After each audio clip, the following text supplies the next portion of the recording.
2 दिन तक खूब रोए, 10-10 घंटे के वीडियो बनाए। ये शब्द है पाकिस्तान से भारत आई सीमा हैदर की। दरअसल अपने प्यार को पाने के लिए पाकिस्तान से भारत आई सीमा हैदर इन दिनों काफी चर्चा में है। कारण है हिंदुस्तानी युवक सचिन के साथ उनकी लव स्टोरी। पाकिस्तान से शारजाह, शारजाह से नेपाल और नेपाल से इंडिया आने वाली सीमा को फिलहाल कोर्ट ने जमानत दे दी है, लेकिन अभी भी इस मामले में कानूनी कार्रवाई जारी है। सीमा अब यहीं भारत में रहना चाहती है, तो वहीं उसका पहला शौहर चाहता है कि वह वापस पाकिस्तान लौट आए। सीमा का कहना है कि वह अपने पहले पति गुलाम हैदर के साथ नहीं रहना चाहती, बल्कि सचिन के साथ ही उसकी पत्नी बनकर ताउम्र रहना चाहती है। बता दें कि साल 2020 में ऑनलाइन पबजी गेम खेलते हुए उसे सचिन से प्यार हो गया और फिर प्यार को पाने के लिए वो 4 बच्चों के साथ भारत चली आई। भारत आने से पहले वो एक बार सचिन से नेपाल में मिली भी थी। वहाँ उन्होंने 7 दिन एक साथ बिताए। सीमा ने बताया कि जब हम पहली बार नेपाल में मिले तो एक दूसरे को देखकर बहुत ज्यादा खुश हुए। हमें यकीन ही नहीं हो रहा था कि हम असल में एक दूसरे के सामने हैं। हमें इतनी खुशी हुई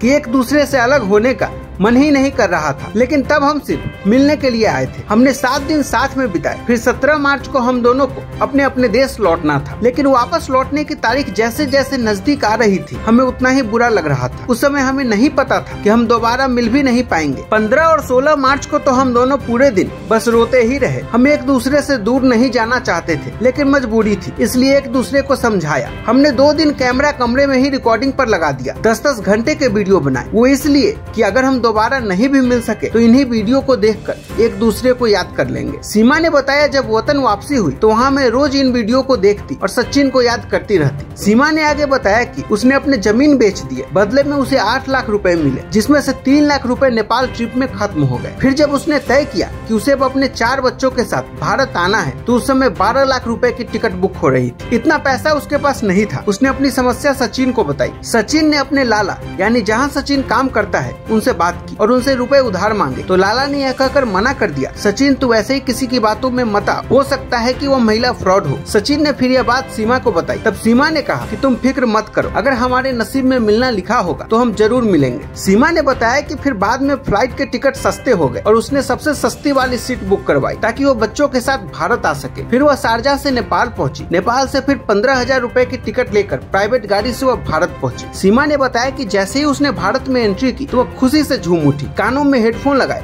और गाने सुनने लगी। फिर यूपी में यमुना एक्सप्रेसवे पर सचिन ने उसे रिसीव किया और दोनों ग्रेटर नोएडा के रबुपुरा इलाके में पहुंचे, जहां सचिन ने दोस्त की मदद से किराए का मकान लिया और वहीं सीमा और उसकी बच्चों के साथ रहने लगा। सचिन ने बताया कि वह सीमा को उसके बच्चों के साथ ही अपनाना चाहता था। वह नहीं चाहता था कि उसके बच्चे बिना माँ के रहे, इसलिए पहले से यह तय था कि सीमा अगर भारत आएगी तो उसके बच्चे भी साथ में आएंगे। सचिन ने बताया कि वह उन्हें खुद के ही बच्चे मानता है और भविष्य में उनकी अच्छे से परवरिश भी करेगा। बता दें कि पाकिस्तान से भारत आई सीमा हैदर को यूपी पुलिस ने 6 जुलाई को नोएडा से गिरफ्तार किया था। साथ में सचिन को भी गिरफ्तार किया गया था, लेकिन उन्हें कोर्ट से जमानत मिल चुकी है। सीमा ने बताया कि हालांकि उन्होंने नेपाल के मंदिर में हिंदू रीति रिवाज के मुताबिक शादी कर ली थी, फिर भी अब वो यहाँ सचिन के साथ कोर्ट मैरिज करेगी। उसने यूपी के सीएम योगी आदित्यनाथ से गुहार लगाई है कि उसे पाकिस्तान वापस न भेजा जाए, क्योंकि अगर वो पाकिस्तान गई तो उसे वहाँ मार दिया जाएगा। अब वो हमेशा के लिए सचिन के साथ ही रहना चाहती है। वो भारत में ही मरना पसंद करेगी। इतना ही नहीं, सीमा ने बताया कि सचिन को पाने के लिए वो वेजिटेरियन बन चुकी है, साथ ही उसने अब हिंदू धर्म भी अपना लिया है। वहीं दूसरी तरफ सीमा के पहले पति गुलाम हैदर ने पीएम नरेंद्र मोदी से गुहार लगाई है कि उसकी पत्नी सीमा और बच्चों को वापस पाकिस्तान भेज दिया जाए, जबकि सीमा का कहना है कि गुलाम से वह 4 साल से अलग रह रही है। शादी के बाद से वह उसके साथ मारपीट करता था। कई बार उसने उसके चेहरे पर मिर्च पाउडर तक फेंका है। वो उसके साथ बिल्कुल भी नहीं रहना चाहती। बहरहाल देखना ये होगा कि आगे इस मामले में क्या होता है। क्या भारत सरकार उसे वापस पाकिस्तान भेजेगी या यहीं भारत में रहने की इजाजत देगी? दोस्तों, आपका सचिन सीमा की इस लव स्टोरी पर क्या कहना है, हमें कमेंट करके जरूर बताएं।